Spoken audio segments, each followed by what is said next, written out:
mates, welcome to Comic Confidential, the weekly show where we discuss our favourite things from popular culture. My name is Cade Moyer. And my name is Amy Patterson. So this week we're talking all things Love Actually. But before we do, there's a couple of things you guys can do to help support the show. The first thing you can do is leave us a 5-star review on iTunes saying all kinds of nice things. Lots of nice things. Make me smile. It's Christmas after all. Christmas. Or you can visit patreon.com/ComicConPod and help support the show. Plus, score yourself a whole bunch of bonus stuff. Like a bunch of bonus episodes. Yeah. We have a show on there called Unplugged. Yeah. And if you sign up to that, I think it's $1, maybe $2. You get 30 episodes of content that you're not going to hear anywhere else. What do you want? A coffee, which is more than that, or 30 bonus episodes? I know what I'd want. Yeah. Where do you get $1 coffees? Only Hungry Jacks, but nobody likes them. Oh, really? Yeah, they're terrible though. Don't do them. I never had it. I see like Night Owl do the $2 ones, and I'm like, maybe. But I feel like they're trying to sell $2 coffee to really drunk people because they're the only people who would buy that. True. But they'd probably vomit it up later. That's fair. And I'm not ever going to drink coffee when I'm drunk. No. That's not a good mix. That's what cocktails are for. Yeah, exactly. Unless it's an espresso martini, and then I'm all over that. Always. Yes. And guess what? The third thing you can do is join our listener community on Facebook. So simply search Comic Confidential Listener Community, and you can hang out with a whole bunch of other listeners from the show. That's where I spend all my time. Yeah. That's where all of my Facebook notifications come from. Same. It's absolutely insane. Actually, at the moment, we've got this really, really great poll going on. I'm trying to trigger Troy, and I'm trying to bully him into doing a episode around boy bands. Boy bands. And just think of the great material you could use for music. Oh, everything. It's just going to be like... You know what? It'll just be like a radio station. Yeah. I'm just going to play my favorite boy band songs, and then we'll sit down and discuss why we loved them. Just like a late night like radio host. And here, coming to you live at 12 a.m. on a Sunday. And then the Backstreet Boys just come on or something. So good. That's my jam. You know what? If you wanna swing the results of that poll, simply jump into our listener community and let me know. Do you want a...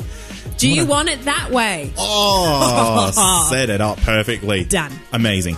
Perfect. Let's get into talking about Love Actually, Amy, because this movie is one of the, I guess, the best Christmas movies out there. Definitely. In my humble opinion, if I can say that. Yes. I agree 100%. Yes? I will watch this any day of the week. Look, there's two movies that I kind of go to when it's Christmas time. One's Die Hard. Yeah, of course. And the other is Love Actually. And actually, if you're a fan of Die Hard, if you jump on our Facebook page, I have made a little Die Hard Christmas ornament. I saw that. Yeah. So cool. So you can print it out and put it in your little tree because it's of John McClane. Sticking his head through the thing, isn't it? Yeah, through the air vent. So That's it. If you've seen those floating around on the interwebs before and you're like, where do I get one of them? I made you one. So jump on there and download it for free. All the hard work's done. That's it. Just sit there and enjoy it. Look at it and go, fuck, that's rad. Yep. Just imagine eating your Christmas roast and then bam. John McClane. Hell yeah. That's it. Now, Amy, can you give me a summary of what Love Actually is? Because there might be a handful of people out there who haven't seen it. One of them is my wife. I can't believe that. I know, it's ridiculous. I'm signing the divorce papers. I'm telling her. So basically, the movie follows the lives of 8 very different couples, and they're all dealing with their sort of separate love lives and various loosely interrelated tales. And it's all set during the frantic month before Christmas in London, England. Yes. So that's one thing that I kind of forgot, that this is 3 weeks before Christmas. It's one of the first things you see. And everything happens so bloody quickly. I reckon. Some relationships start and end all in the same... Yeah. It's crazy. It's amazing. I love it. Now, this movie has basically every superstar from England in it. So I'm going to just shotgun these off. So it has Bill Nye, Colin Firth, Liam Neeson. Damn. He has a particular set of skills in this movie. Oh, he does. Emma Thompson, Martin Freeman, Little Hobbit Man. Oh, yes. Andrew Lincoln from The Walking Dead. Keira Knightley. And, of course, the man himself, Hugh Grant. My fave. Who I noticed has a severe lazy eye in this movie. Oh, he does too. Yeah. I've never noticed it before until this movie. I think I just let him get away with it. Just maybe. Don't even look. at that because it's Hugh Grant. It's Hugh Grant. He's amazing. And you know what? Hugh Grant is probably like the bad boy of this group. Yeah. So how ironic is it that he's the Prime Minister in this movie? Do you know who he reminds me of in this movie is the same as the one he's in with Sandra Bullock? What is it? 2 Weeks' Notice? Oh, yes. Just like that, except he's not the Prime Minister. He's just filthy rich. Yeah. But same. That's why I love it, I think. He's so good. I want him to do an action movie. Me too. He should be. Here we go. Trigger Troy even more. John McClane remake starring Hugh Grant. He's going to kill us. They're not going into Nakatomi Plaza. They're going into the... What one? Oh, what's something they can break into in England? Big Ben. Big Ben? Yes. Okay. Big Ben. I like that. Yeah. Done. Movie critics all out everywhere. Get Little Trouble in Big Ben. That's what I want. Done. All right. So let's talk about the critical reception from this movie because this is interesting. It's a lot more than I was expecting. For something that's almost like a bit of a cult classic now, and I think that's where this movie really shines, is that it's kind of been integrated into pop culture, that you watch this movie at Christmas time, if you love it or hate it, but you love it, actually. Yeah. So Rotten Tomatoes has it at 63% fresh. Only 63. At 60%, I think that's the cutoff. Oh. Anything below that is rotten. So that just sneaks in there with an audience score of 72%, which I get. I think 3 out of 4 people like this movie. Yep. I'd say so and that's too. fair. That's fair. IMDb also agrees with the audience score with a 7.6 out of 10, and Metacritic giving it 55. Yeah. And that's who I'm going to stop putting Metacritic in here. We're boycotting you. Yeah, everything from Metacritic is in the 50, like low 50s to maybe high 50s. Yeah, it doesn't ever escape it. It's like that's the rules. If you want to join, never more than 50, never more than 60. So really, that's a 5 out of 10 for them. I reckon. Yeah. So you said earlier there was 8 relationships. There technically are 8. There's technically 8, but we're going to throw a bonus one in there because it's a relationship between a father and his stepson, which is quite unique. Yes, because for me, I always thought it was just his son because I've seen this movie 100 times and I never really gave it like any other thought. But this time around, I was like, oh, hang on, that's not actually his kid. Yeah, his wife died and it's the kid. Yeah, I'm like, yeah. It's very cute. It is very cute. It's one of my favourite, actually. We'll go through. Do you want to talk about that one first? Let's talk about that one first. Okay, so this is Daniel and Sam, the father-son duo. So this is Liam Neeson. Such a different... he obviously did this... What was this? 2003 this movie came out. Yeah. So when did he's Taken... young in it. Yeah. When did Taken come out? I should have looked it up. Well after this. Anyway. I want to believe that Taken could be in the same universe. So he has another daughter. Yeah, he has another daughter. So this is before he becomes Taken. So he finds a new lady. You know, we see he's already looking. Mind you, 3 weeks after his wife's passed away. Yeah, a bit on the nose. Very much on the nose, but who knows? Maybe they were already separated or who knows? That's one thing. This movie doesn't have a lot of backstory behind any of the characters. But it doesn't need it because, I mean, if you went through a backstory with everyone in this, this movie's already 2 hours long. I know. I started it very late last night. So I made a mistake. I thought it was just like a 90-minute movie. It's not. Like the classic rom-coms that come out every Valentine's Day or whatever. Exactly. Yeah. And one thing I actually didn't realise about this movie, it's R-rated. I totally forgot about that. Too much sexy time and swearing. Way too many titties. Yeah. Well, it's not like a complaint, but like... Yeah, it's funny. I would have imagined when this came out, the parents would have been like, "Oh my god, like such a cute Christmas movie." Actually, I have a funny story. My best friend had watched the movie and then forgotten all about that kind of stuff that's in it, and then sat down and watched it with her grandmother. Oh my gosh! And she was mortified. But her grandma's kind of one of them cool grandmas. I'm a cool mom. She's got like the purple hair. Yeah, and she thought it was hilarious. Hell yeah! But anyway, it is R-rated. But the thing is, like, the nudity's like never crude, no, or anything like that. It's actually like it's either in there to build the comedy and I guess the scene because we get professional nude body doubles, which is great. Or it's just in there to kind of show the sensuality in a scene. A little bit of love. Yeah, a little bit of love. Or lack of. Yes. So there's a lot of failed relationships, Yeah. shall we say, and the worst relationship that we'll probably talk about last, I think. Yeah. I cry every time. Do you? No, I don't. But you almost? Almost. Do you get like a little bit teary about it? I just get like angry. Yeah. I'm one of those angry people. Like, oh, you piece of shit. Yeah.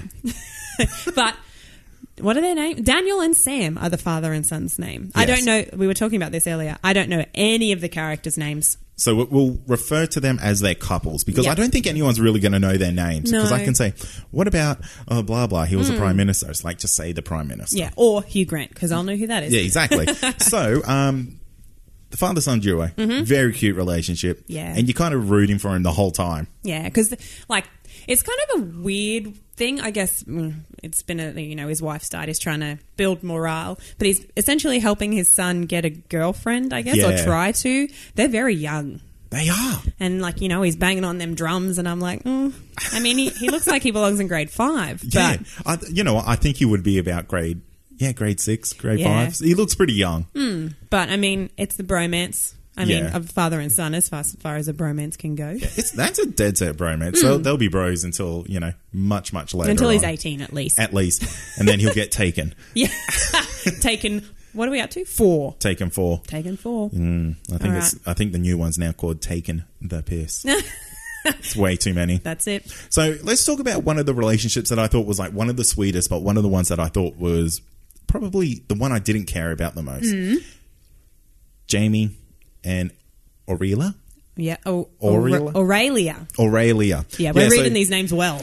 Yes, we are. So this is basically the one where we have the writer Colin Firth. No, it's Colin Firth. And he... I did that too. I'm like, Colin Farrell. Yes, you actually said to me earlier, it's not Colin Farrell. So yeah, it's Colin Firth, and he's gone into, I don't know. Portugal. Is it Portugal? Yes. Look, Let's we say know that. so much about this Look, movie. we'll say that, but I don't really know if it's ever Disclosed. said where he is. And it's like this very cute little relationship that kind of blossoms over time, where there's nothing really said between the characters. Because they don't speak the same language. Yeah, and it's like, it's hilarious. They're kind of saying the same things to each other, but different languages. Yeah. But neither has any idea that they are. And they're just like, oh, okay, like, Yeah. cool. On a scale of 1 to 10, do you think this was a believable relationship, Amy? No. And it's one I could take or leave from Yeah. the movie. I mean, I loved it. It's a cute little one, but out of all the dynamics you see, it's probably on the bottom for me. Yeah. If we're rating, not that we're rating them, but, Nah, let's rate them. Let's rate them. Right. That's the bottom for me. That's the bottom? Yeah. No worries. What do you want to talk about next, Amy? What about another bromance? Another bromance? Yeah, because there is. Okay. So, John Nye Ah, yeah. and his manager. Ah, So, what's his name? Yes. Billy Mack. Billy Who Mack. sings that great tune that everyone now sings on Christmas. I sing it. Yep. That's It is always in my head. Yeah. This is like one of these songs that I could probably never forget in my life. Mm-hmm. And to think it just came from like a piss take in a movie. Christmas is classic. So good. But they kind of come through for each other, I They guess. do. It's a weird, It is weird. but yeah, I don't know. And it's fun, is what it it's- is. And that's what it is. That's what it is. And essentially the whole movie's built around this, I guess, this piss take of the song going through the charts and like Billy Mack just being an absolute piss wreck the entire time. He just parties. He and parties. Is real old, but Yeah. still parties. Like Yeah. Russell Brand. Yeah, and it's like he just doesn't give a fuck. Yeah. And that's great. I love how he kind of like just rips into the boy band Blue. Oh, yeah. And he's like, because they're kind of going head to head, which is like a very subtle understory. Yeah. And Billy Mack Billy Mack. comes through in the end, of course. Oh, so good. I know. Sweet justice. Sweet justice, absolutely. And it's kind of like, I feel like that press tour absolutely helps him by him not giving a shit. Yeah. And him just spilling the beans Yeah. on everyone. Like your crazy uncle at Christmas or whatever. Yeah. So good. So, yeah, it's much higher up on my list if we're... Oh, okay. Where would that sit? I reckon that's at least in your top 5. Yeah, I would agree. I reckon that's top 3. I think just because I enjoy the character. Yes, true. I would have to agree with you there. Because the bromance is probably terrible. Oh, yeah. But the character is one of the best performing ones in this whole movie. Yeah, because we get It's kind of a happier feel and like a bit more comedy, whereas some of the relationships are just like, oh my God, this is terrible. Yeah. Not that the relationship is terrible, but what happens is so terrible. So it kind of sways it the other way. Absolutely. You know what it is? It kind of like polarizes the movie because there's so many emotional highs, so many emotional lows. And this guy just cuts through. Yeah. It's like hilarious. Classic every Billy time. Mack. Love him. All right. What else have we got? Okay. Let's go. Sarah and Carl. Now, this is the one where she's got the brother who's not quite right. Yes. Is that right? Yes. Yeah. This is the worst relationship in the movie. Yep. Yeah, I couldn't give a shit about him. No, and it's frustrating. I get, like, you've got a sense of duty and all that kind of stuff, but it's just frustrating. And poor Carl. Yeah. Like, you fucked Carl over. Oh, man. Because, she's been, like, longing over him for, 2 years? Forever. 13 Much longer days. than the 3 weeks we see in the film. Yes, exactly. And, like, for her to get that chance and kind of just... Throw it away. And it's not like it's like she has to do this, but it's just like, come on, this movie built you up for it. Come on, Sarah. Come on. So, you blew it. So, the foreign, like the, what do we say their names are? Jamie and Aralia. Everyone, just so you know, we have cheat notes of their names because there's no way we would remember them. Jamie and Aralia, second from the bottom. Carl and Sarah, bottom. Yeah, I'll agree with that. Absolutely. Let's talk about the professional nude body doubles. Now, how funny is that? Oh my God. Is their job? Because I was still thrown. Like, when I saw this, I was like, what are they? What's going on here? What is your job? Yeah. Just standing off to the side and then being like, hey. How did they pitch this role to the characters? You got to be nude all the time. Yeah. It's kind of like, look, mate, I know you just came from The Hobbit. Yeah. I know you just did Lord of the Rings. It's a bit of a different feel for you, Martin. So I know you were like, you had no shoes on in this movie, but how about we go one step further and take all your clothes off? You don't need any of them. And you know what? He's a lot less hairy. Yeah, definitely. Especially his feet. Yes. I would have loved to see like Hobbit feet on him still. Just it pans down and he's got the hairy foot.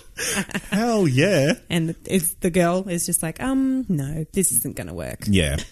So what's interesting about this one is like, it's probably like one of the most undertone relationships in the movie, but it's the one that has the biggest payoff. Yeah. Because they actually get engaged. Yeah. They're like proper in love. Love actually is them. It is. It really is. Yeah. And I feel like they get engaged very quickly.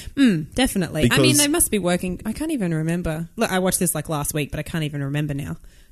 They only know each other for a short amount of time. Yeah. It's like they shot a couple of days. Well, let's say a couple of weeks worth of work. Yep. Because, the movie is set over 3 weeks. Yep. And these guys, like, they pretend banged. And then they're into it. And they're like, this is our life now. Yeah. We're engaged. What do you think banging would be like for them in real life? Do you think they bang with clothes on? They just get desensitized to it. They're like, no, not today. I'm into some real freaky shit, so get excited. You have to put hair on your feet. Yeah.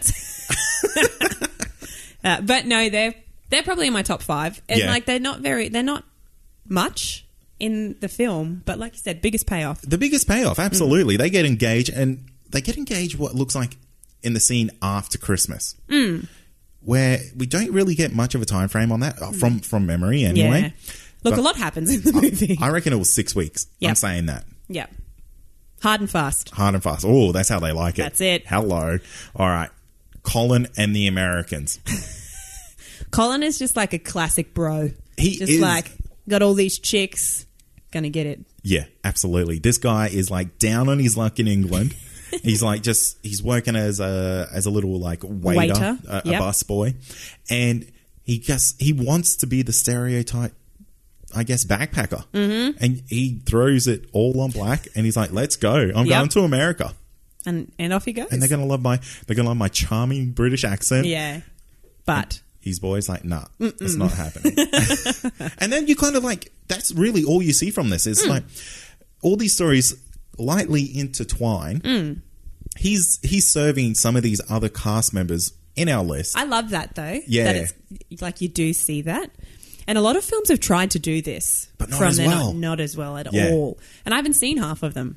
But like this was the first one that was like, well, we've got so many people.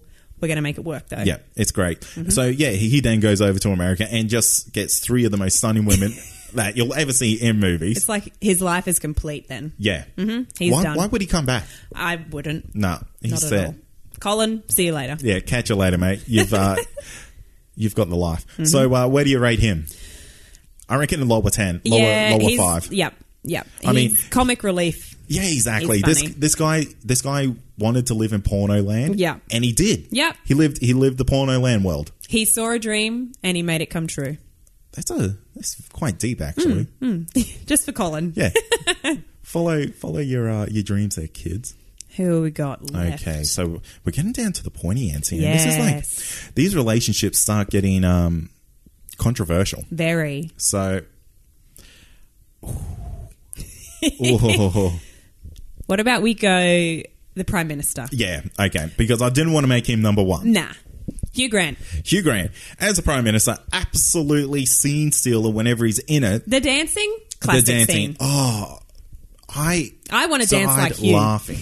I died laughing. And like, just how he's like absolutely busted. Yeah. And he's just like, yep, okay. I'm going to make it like nothing happened. Yep. And everything like about, I guess, David and Natalie when they're on screen together is like, Natalie seems to be, I guess the only way I can really say this is bogan. Yeah, she doesn't belong in that world. No, at absolutely all. not. It's very down to earth more so. Absolutely. Yeah. I like her a lot. I like her a lot too. She's great. She's like, oh, I thought I was going to fuck up on my first day or some shit like that. And she's like, oh, fuck. Oh, I can't believe I just said fuck in front of the Prime Minister. And he likes that. He finds her endearing. Yeah, absolutely. Be yourself. There you go. Oh, every one Colin of these. saw a dream and he took it. Natalie's always being herself. Okay, let's see if we can find the story behind each of these relationships. Done. What are they called? Fables. Fables. Is that what it's called? I'm pretty sure. I'm just throwing words out now. I think that's made up. Let's run with it. I dig it. Yeah, so yeah, I like that. Very good. And then like, I guess their story is the one that kind of like brings everyone else's together. Yeah, that's right. They're kind of a bit, not an innocent story, but it's just very like classic rom-com story. Yes, it is. Yeah. Absolutely. It's Bridget Jones. Yes, it is. That's what it is. Yep. So, funny it's Hugh Grant again, isn't it? He seems to be playing a theme here. Absolutely. All right, Amy, we're down to the pointy end. We've got 2 left. So I think we'll save that. We'll save the shit hurt one for last. Because we need help. Yeah. Juliet, Peter, and Mark. Mark was the guy who took the creepy stalker video, also known as Rick Grimes, from The Walking Dead. Yep. Boy, oh boy, doesn't he look young in this movie. Yes, and it's weird stalker. Yeah. That's what I took. Like, a lot of people are like, oh, classic. Like, feel like, what is it? The scene with the palm cards where he's flipping them over. You know what? It is very, like, romantic, but it's a shit thing to do. So shit. Like, she's just got married to his friend. Best friend. And then, we'll just make out in the street because you sold me some nice stuff on a piece of paper. Now, look, this is really polarizing because one of these, there's 2 stories that are very similar. So the next one that we will talk about is Karen and Harry. So Harry was, he's what's his name? Professor Snape. Yeah, Alan Rickman. How did I forget that? Oh my God, Amy. Blasphemy. We've talked about too many names now. Yeah, we have. So Harry is the one who's into his sexy, and Bunny is secretary. The devil. But, and that story is played to be him a super, super bad guy. But I don't really see too much difference between this and the love triangle. That's that isn't really a love triangle. Love triangles are the worst thing. Yeah. So there's 2 love triangles here. Both of them. So Peter doesn't know, and then Karen doesn't know who is Emma Thompson. Yeah. It's just like, man, fuck you guys. Yeah, absolutely. Because they played Peter to be a bad guy in this. Yeah. For what? His best friend and his wife are getting it on. Not getting it on, but who's to say what's going to happen next? That's right. We only got a snippet of their life. They got to still be friends. Like, absolutely. That's going to be weird at next Christmas. Because, like, Peter's made to look like a bad guy. Like, at the start, he's like, oh, yeah, I'm getting married. You didn't get me, a surprise stripper or anything like that. There's no surprises coming. And Mark actually does, like, a super sweet thing at their wedding and, like, gets the band to play all the way through their crown. Yeah. How he didn't notice, like, giant trombones I don't know. in the church corridors is beyond me. It's very, very convenient. Absolutely. But, Peter's just made out to be a piece of shit for no reason at all. And I don't like that. And I think that's why people find that Alan Rickman's character is the real bad guy. Yeah. Because they're like, oh, well, Peter's a shit bloke anyway. But poor Karen, Emma Thompson. Oh, man. That necklace scene breaks my heart. Breaks my heart. But you know what? I saw that, and I feel like there could be 100 different logical reasons for it. He could have said, I'm hanging on to that for a friend. Yeah. Or something like that. Because she was very quick to jump on the bandwagon. The bandwagon of like, you're a prick. Yeah. When there could be like so many reasons, but like we as the audience know. We know because, you know, Alan Rickman's being a bit of a naughty boy. Mm-hmm. Go, Karen. Go forth and prosper. That's what it is. That's the fable in this story. Don't let the bastards get you down. What's the fable in the last one? I don't really know. Don't be a nice guy. Yeah. Because sometimes you'll look like a prick because you don't want the carolers to be at your door. Yeah. Maybe it's always... maybe be mindful of what you're catching on video because someone will see it. Yeah. Can I just say, Juliet was very, very calm as a bride for not having her wedding video perfect. Yep. How would you react to that, Amy? I'd be like, give me my money back. Yeah. Because this guy looks like he's a proper artist. He looks like he manages an art gallery. He lives very much a studio life. Yeah, he's an artiste. He is an artiste. And he's just like, yeah, it's gone. Sorry. Yeah, my bad. And he's like, not even hiding it. It's literally right there on the shelf with the label facing out. Yeah. Juliet and Peter's wedding. Yeah. Must hide. Do not watch. Yeah. Secret. But what's going through this guy's head? Yeah, I don't know how he thought he was ever going to get away with it. Maybe that's what he was thinking. He's like, maybe I'll get my chance one day. Maybe. But I guess he did in the end. And that scene is a great scene. Like, it's in so many movies since this. Absolutely. But it's so romanticized, but it's like such a dog move. Yep. Such a dog move. And like, I remember it being like super, super sweet. And I'm just like, oh. And now I look back, I'm like, that was not sweet. You're a dickhead, Rick. Yep. Yeah, exactly. Come on, Rick. I'm get glad your the shit zombie together. apocalypse happened, you bastard. Yep. So, yeah. So they're probably my number 2 for the controversy. Yep. Number 1, Karen and Harry. Yeah, Karen and Harry. Look, Mia, you're a piece of shit of a woman. Yep. You're a temptress. Yeah. He's a married man. He's got children. You know the rules. Yeah.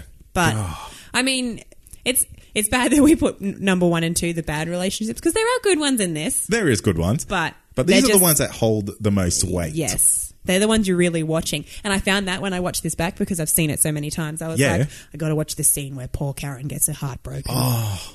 Like, imagine all the single ladies sitting around who've been wronged on Christmas just eating buckets of popcorn like, fuck you, Harry. I'm glad you're dead, Snape. Yeah. I mean the character, not the actual actor. Poor choice of words. My bad. It's all right. We knew what you meant. Yeah.